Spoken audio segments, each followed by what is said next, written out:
Uh, saat ini kita akan masuk pada narasumber berikutnya, Bapak Diki PhD, tapi sebelumnya saya akan membacakan profil singkat. Nama Diki, Pak Diki PhD, saat ini sebagai dosen biologi di program studi biologi Universitas Terbuka. Beliau mengambil pendidikan di sarjana biologi. Beliau mengambil pendidikan S1 di Fakultas Sains Pajajaran, Universitas Pajajaran, mengambil S2 di Universitas of Sydney, Australia, mengambil S3 di Claremont University, United States of America. Beliau juga aktif dalam menulis artikel, publikasi, menulis buku, dan penelitian. Untuk waktu dan kesempatan akan saya berikan kepada Pak Diki, tetapi informasi kepada peserta, silakan yang ingin memberikan pertanyaan, baik yang menyimak melalui live event, silakan masuk pada menu Q&A. Kemudian buat peserta yang sedang menyimak melalui live streaming YouTube, silakan untuk menulis pertanyaan pada menu chat yang ada. Informasi untuk narasumber kedua atas nama Pak Diki dan narasumber yang ketiga itu akan kita panel. Jadi seluruh pertanyaan yang disampaikan oleh peserta akan kami tampilkan di akhir pemaparan dari narasumber yang kedua dan narasumber yang ketiga. Untuk waktu dan kesempatan saya serahkan kepada narasumber yang pertama. Dengan hormat saya sebut Pak Diki PhD. Terima kasih. Assalamualaikum.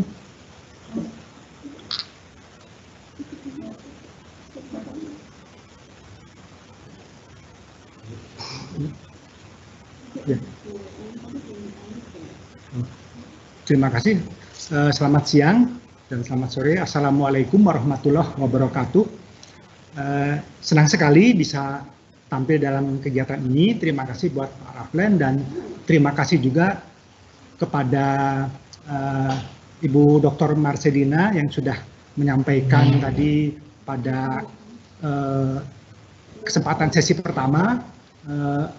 Beliau mungkin tidak bisa terus melanjutkan kegiatan ini karena ada kegiatan yang tidak bisa ditinggalkan.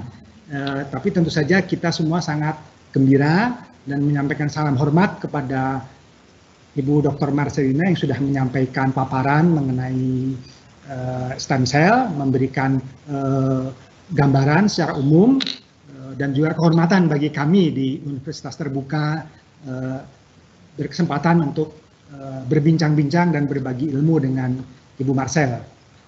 Pada kesempatan ini saya akan juga banyak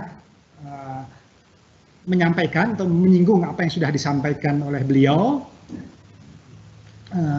tapi dengan poin atau penekanan yang berbeda. Saya akan lebih banyak menekankan pada faktor genetik dari stem cell tersebut. Nah, akan saya tampilkan presentasi saya.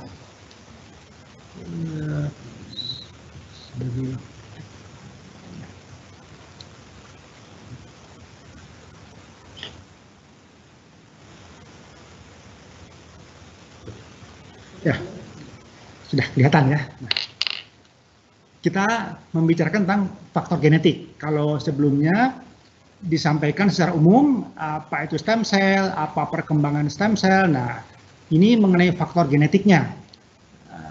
Mengapa stem cell, mengapa faktor genetik itu penting dalam stem cell? Ya tentu saja karena suatu sel bisa memiliki sifat pluripoten ataupun berdiferensiasi menjadi sel yang berbeda-beda tentu karena ada faktor genetiknya. Saya menyebut faktor genetik tidak gen saja karena nanti ternyata ada tidak hanya DNA tapi juga ada RNA dan lain-lain. Baik, kita mulai. Nah, sebelumnya saya ingin menampilkan apa yang banyak kita baca di media massa mungkin bahwa stem cell sel stem atau sel punca itu berhubungan dengan ini kecantikan, ya tidak hanya kesehatan tapi kecantikan. Nah, ini ya kita tahu lah, mungkin pernah membaca berita seperti ini, tapi ini sekilas bahwa sampai 1 miliar. Jadi mungkin ini sesuatu yang nilai potensi ekonominya besar. Jadi kita tidak hanya, malah ada yang disebut ilegal. Nah ini maka kita perlu tahu lebih banyak lagi bagaimana penerapan stem cell ini dan juga bagaimana stem cell itu bisa dibentuk dan apa saja risikonya gitu ya. Kita mulai. Nah, tadi Bu Marsha sudah menjelaskan jenis-jenis stem cell dan asal mulai stem cell. Maka dalam presentasi ini saya ingin menjelaskan faktor gennya, kemudian apa yang bisa dilakukan dengan memanipulasi atau memanfaatkan faktor genetik itu untuk dalam kesehatan, dalam pengobatan. Misalnya tadi Bapak Dekan sudah menyebut dan Bu Marsha sudah menyebut tentang adanya penggunaan stem cell, potensi penggunaan stem cell untuk terapi pada COVID misalnya. Nah, dan juga tadi Bu Marsha sudah menyebutkan adanya resiko terjadinya tumor pada itu. Nah, itu pun akan nanti dibahas juga, kita berbagi, dan juga tapi terutama faktor genetiknya. Ada embryonic stem cell, ada adult stem cell yang pada stem cell pada orang dewasa, jaringan dewasa, dan kemudian induced pluripotent stem cell, yaitu sel dewasa yang direkayasa supaya bisa memiliki sifat pluripotent, bisa menghasilkan stem cell-nya itu sendiri dan juga nanti bisa berubah dengan cara lain menjadi sel yang berdiferensiasi gitu ya. Kalau sudah diferensiasi menjadi sel kulit misalnya atau menjadi sel darah, ya tentu tidak memiliki sifat pluripotent lagi karena sudah menjadi berdiferensiasi. Nah, yang keempat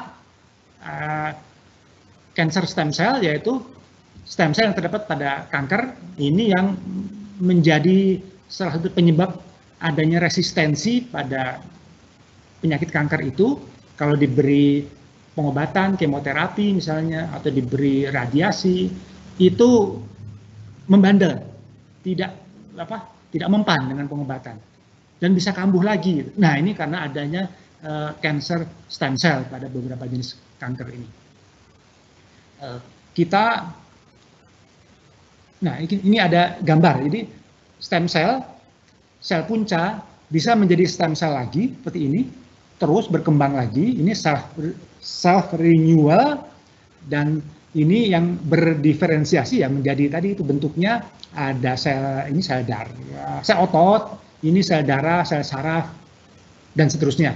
Nah, ini jadi bisa berdiferensiasi, bisa terus pluripotent, terus menjadi sel seperti ini juga stem cell, ataupun menjadi sel yang berbeda-beda tadi itu.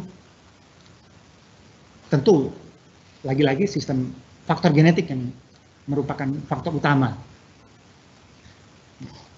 Ini stem cell tetap dalam keadaan pluripotent, terutama iPSC yang banyak digunakan dalam tadi itu ya, kesehatan atau dalam kecantikan tadi itu, atau berdiferensiasi, berubah bentuk. Saya menyebut sini ada gene regulatory network atau kumpulan regulator molekuler yang saling berinteraksi. Jadi tidak hanya gen, maka saya menyebut faktor genetik. Ini faktor genetik, bukan gen saja, bukan DNA saja, atau bukan RNA.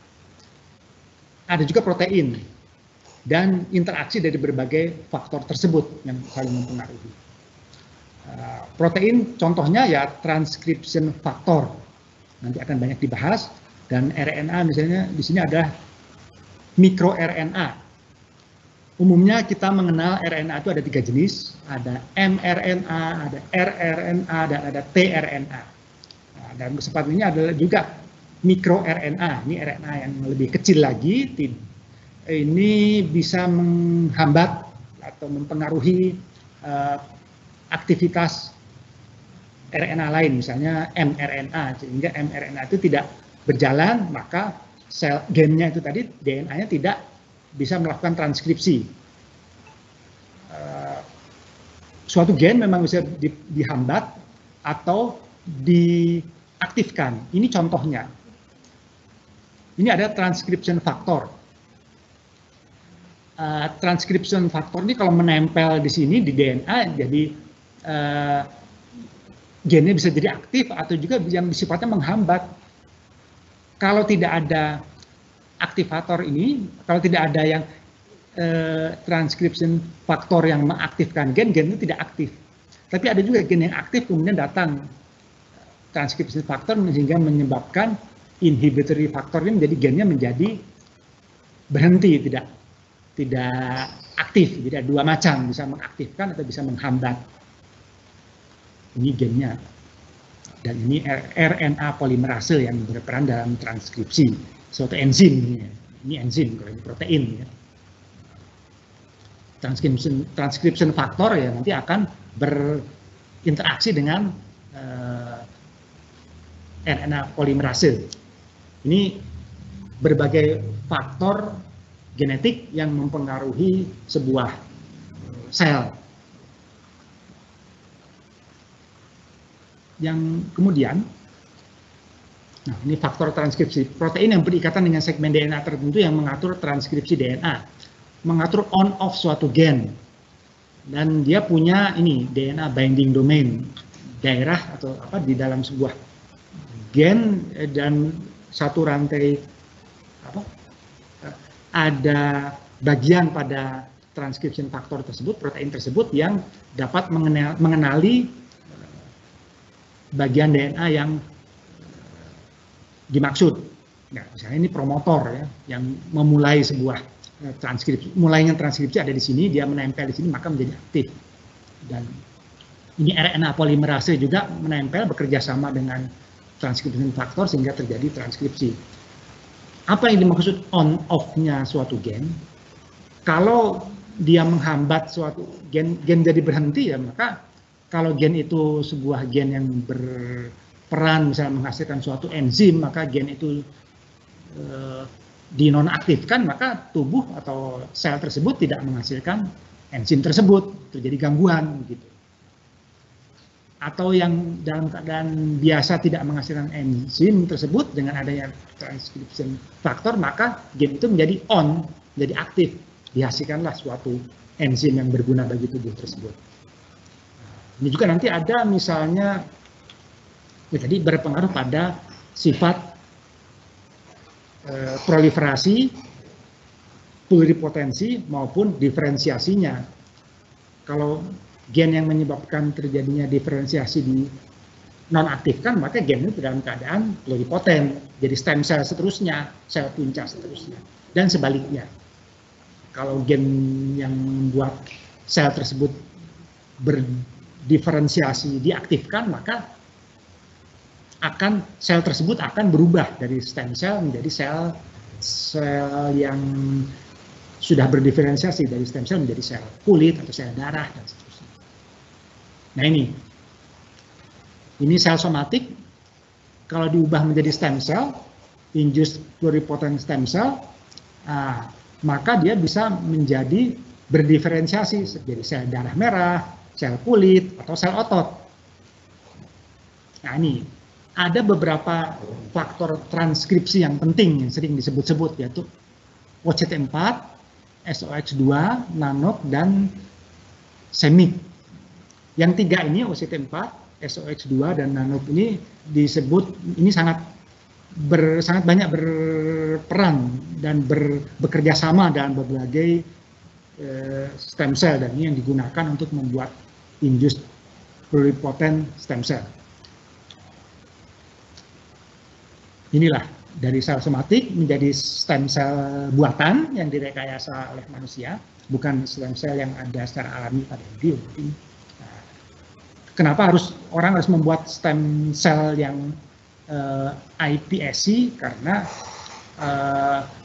ini ya bisa dihasilkan dari sel tubuh orang itu misalnya. Jadi tidak harus dari misalnya sel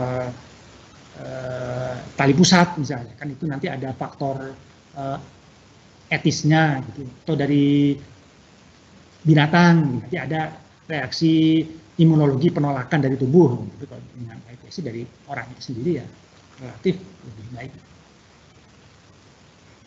Nah ini, faktor transkripsi ini yang SOX2, NANOX, dan OCT4-nya disebut master regulator. Mengapa disebut master regulator? Karena sel inilah yang, maksud saya, transkripsi faktor ini yang banyak berperan dalam memelihara sifat pluripotennya. Dan dalam berbagai, dan ini bisa digunakan untuk mengatur berubahnya suatu sel, misalnya sel fibroblast, sel yang sudah berdiferensiasi menjadi stem cell. Maka disebut master regulator, karena yang ini, yang tiga ini yang paling banyak berperan. Ada lagi transcription faktor lagi yang lain, tapi yang tiga inilah yang dianggap penting sehingga disebut master regulator. Kita lihat satu persatu. SOX2, nah ini gennya ini, gen yang menghasilkan protein transcription factor ada di kromosom 3 pada manusia, mengatur sifat pluripoten, mengatur adanya sifat stem cell pada tumor otak. Nah ini tadi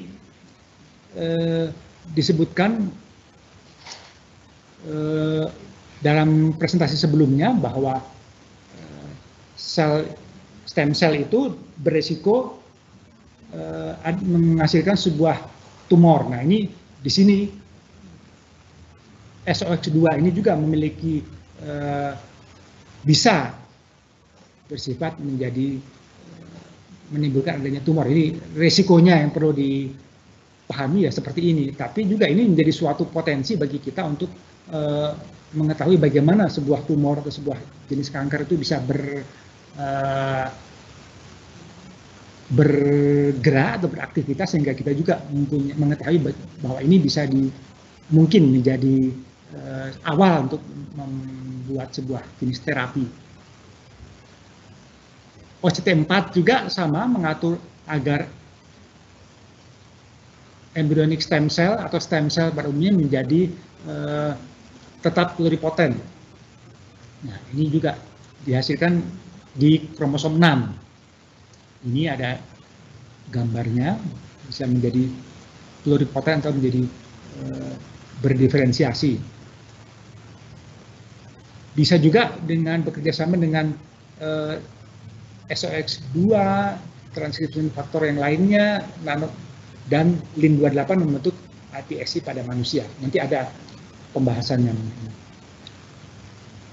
Yang ketiga, pada kromosom 12 adalah NANOX. Ini juga bersifat mengatur agar stem cell itu tetap dalam keadaan pluripoten. Ini kan ada sifat self renewal, tetap melakukan perbanyakan seperti sel tersebut. Namun yang perlu diperhatikan bahwa NANOX juga mempunyai berfungsi sebagai onkogen, ada metastasis, ada bisa mendorong terjadinya kanker. Jadi tergantung bagaimana sebuah sel itu, kalau terlalu banyak ya nanti jadi berbahaya, menjadi penyakit, tapi kalau optimal ya mungkin itu bisa menjadi sesuatu yang berguna, tapi kalau kurang juga nanti ada gangguan lain pada tubuh. Jadi harus pada kondisi yang optimal. Ini iPSC. Ada percobaan yang dilakukan, ini Yamanaka tadi itu, seorang orang Jepang, dia meneliti bagaimana sel pada manusia, pada tikus dulu, bagaimana sebuah sel yang sudah dewasa, yang sudah berdiferensiasi menjadi stem cell. Nah, maka dia menyuntikkan 3 gen yang menghasilkan 4 gen, OSKM ini ya, gen yang menghasilkan protein OCT4, SOX2, KLF4, dan CMYC melalui retrovirus, sebuah jenis virus dimasukkan ke dalam kultur fibroblast manusia, kemudian kultur fibroblast itu menjadi stem cell, induced pluripotent, jadi diinduksi, bukan yang pada embrio gitu, bukan, tapi yang dilakukan secara sengaja pada manusia. Nah, kemudian ada lagi yang dilakukan oleh Thomson, jadi ini yang disebut, ini yang dilakukan oleh Yamanaka yang pertama ini, yang menggunakan retrovirus ini, maka disebut faktor Yamanaka, orang Jepang yang menemukan ini bekerja sama, dan dia mendapat hadiah Nobel pada tahun 2012. Thomson di Amerika membuat percobaan dengan menggunakan lentivirus, berbeda jenis virusnya dan berbeda gen yang menghasilkan transcription faktornya, ya, ini ada bedanya. Nah, tahun 2019 juga Velico membuat iPSC tanpa OCT4. Namun perlu diperhatikan juga bahwa efisiensinya rendah, 0,1 sampai 0,01% yang dilakukan oleh Yamanaka. Kemudian penggunaan transcription faktor berupa CMYC juga berisiko terjadinya tumor yang perlu diperhatikan. Dan kemudian adanya ini gen P53, ini sebuah gen yang bersifat tumor supresor. Gen ini yang mencegah terjadinya tumor atau kanker dalam tubuh manusia. Jadi pada sel normal, Pak Diki, izin waktu tinggal 5 menit lagi. Ya, baik, terima kasih. P53 ini kalau dinonaktifkan akan menjadi lebih banyak, lebih efisien, tapi risikonya lebih besar. Jadi kita perlu mempertimbangkan mana untung dan ruginya. Pada kera juga ini dilakukan percobaan seperti ini, fibroblast dari kulit telinganya, kemudian dengan menggunakan transcription faktor yang ini, sama juga yang dilakukan pada manusia. Ini kultur selnya diberi virus yang sudah membawa gen ini, transfer gen, maka kultur sel ini nanti ada yang bisa, ini sedikit kan kita lihat memang efisiensinya masih sangat rendah. Seperti itu. Nah, setelah diadakan induced pluripotent stem cell, apa manfaatnya pada manusia? Ya, ini, masih ada satu lagi yaitu mikroRNA. Nah, ini mikroRNA ini molekul RNA kecil yang menghambat aktivitas sebuah molekul RNA, misalnya mikroRNA berpasangan dengan mRNA. Ada beberapa jenis mikroRNA yang membantu faktor transkripsi ini, yang 3 ini dalam mempertahankan pluripotensi. Jadi ini bisa membantu juga. Jadi seperti saya katakan tadi bahwa ini gene regulatory network ini berarti ada DNA, ada protein yaitu transcription factor, dan ada mikroRNA yang bekerja sama dalam membuat sebuah sel menjadi bersifat pluripotent atau berdiferensiasi. Nah, untuk mengatasi COVID-19 ini ada beberapa peneliti, Patel 2013 mengisolasi mesenchymal stem cell dari tali pusat. Nah, ini ada ekspresi SOX2 dan OCT4, tapi tidak ada faktor transkripsi nano yang digunakan, yang berperan. Kenapa? Karena mesenchymal stem cell tidak memiliki reseptor untuk ACE2 yang menjadi yang memudahkan virus untuk masuk dan menginfeksi sel. MSC dapat mendorong regenerasi sel paru dan mencegah overproduksi sitokin dan mudah didapat, tingkat proliferasinya tinggi. Ini kita lihat di sini nano tidak ada ya, pada kontrol ada, pada hasil PCR-nya ini tidak ada pada yang SOX2 kan ada, ini SOX2 ada kontrol maupun perlakuan, ini OCT4 juga kontrol dan perlakuan ada, tapi yang nano tidak ada pada yang perlakuan. Sedang dilakukan uji klinis COVID-19 dengan memiliki sindrom ini yang paru-parunya pernapasannya terganggu, dan kita belum tahu hasilnya bagaimana, itu kan masih berjalan. Nah ini kalau masuk, masih baru saja masuk, ini ada bisa mesenchymal stem cell memiliki peptid yang antimikrobial dan seterusnya. Setelah terjadi kerusakan pada sel paru pun dia bisa mesenchymal stem cell berdiferensiasi dan beregenerasi menjadi menggantikan sel yang rusak. Nah, ini setelah diberi pengaruh pemberian mesenchymal stem cell, ada perbaikan pada sel paru, jaringan sel paru setelah 9 hari. Nah, pada kanker otak, glioblastoma, ini diketahui bahwa SOX2 mempengaruhi tumorigenesis dan proliferasi sel pada glioblastoma, pada kanker otak. Nah, Gangemi menggunakan mikroRNA lagi untuk melemahkan atau menonaktifkan SOX2, baru pada kultur sel.